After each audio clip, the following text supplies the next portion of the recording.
Dear friends, chemistry ലാബുകളിൽ salt അനാലിസിസിന് വേണ്ടിയിട്ട് ഉപയോഗിച്ചിരുന്ന ഒരു അപ്പാരറ്റസാണ് കിപ്സ് അപ്പാരറ്റസ്. എന്നാൽ ഇന്ന് ലാബുകളിൽ അത് ഉപയോഗിക്കുന്നതായി കാണുന്നില്ല.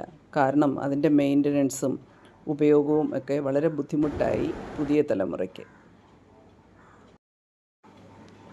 ഇന്ന് ഞാൻ പരിചയപ്പെടുത്തുന്നത് ഒരു മൈക്രോ സ്കെയിൽ കിപ്സ് അപ്പാരറ്റസ് ആണ്. ഒരു ബീക്കർ, അതിനുള്ളിൽ സ്പെഷ്യലായിട്ട് ഡിസൈൻ ചെയ്ത ഒരു ഗ്ലാസ് വെയർ, അതിൻ്റെ ചുവട് ഭാഗത്ത് ഹോൾസ് ഇട്ടിട്ടുണ്ട്. അതിൻ്റെ മുകളിലൂടെ നമുക്ക് സബ്സ്റ്റൻസ് ആഡ് ചെയ്യുകയും ചെയ്യാം. അപ്പോൾ ഇവിടെ നമ്മൾ ഒരു ഡെമോൺസ്ട്രേഷന് വേണ്ടി ഫെറസ് സൾഫൈഡിന് പകരം കുറച്ച് പെബിൾസ് ആഡ് ചെയ്യുന്നു. ബീക്കറിൽ നമുക്ക് ആവശ്യത്തിന് ഹൈഡ്രോക്ലോറിക് ആസിഡ് എടുക്കാം. അതിലേക്ക് ഈ അപ്പാരറ്റസ് താഴ്ത്തി വയ്ക്കും.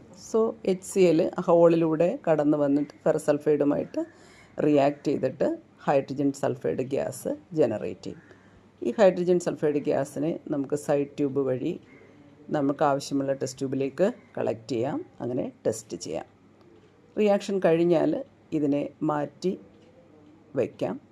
വീണ്ടും അടുത്ത ടെസ്റ്റ് ചെയ്യുമ്പോൾ നമുക്ക് ഇതേ അപ്പാരറ്റസ് ഇതിലേക്ക് ഇമ്മേഴ്സ് ചെയ്തിട്ട് റിപ്പീറ്റ് ചെയ്യാം.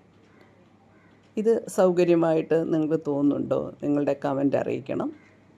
So this is a micro scale KIPS apparatus.